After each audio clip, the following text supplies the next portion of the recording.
Chapter 3 is Supply Chain Operation, Planning, Determining Demand Forecasts, Production Schedules, and Inventory Levels to meet customer needs efficiently.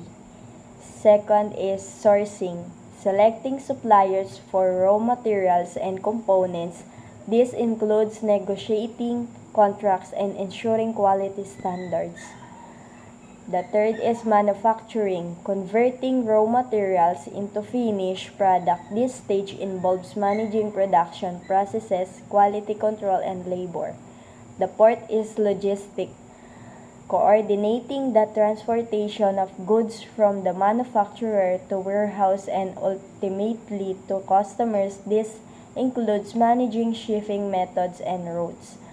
The fourth is delivery, ensuring timely distribution of products to customers. This involves order processing, fulfillment, and last-mile delivery management.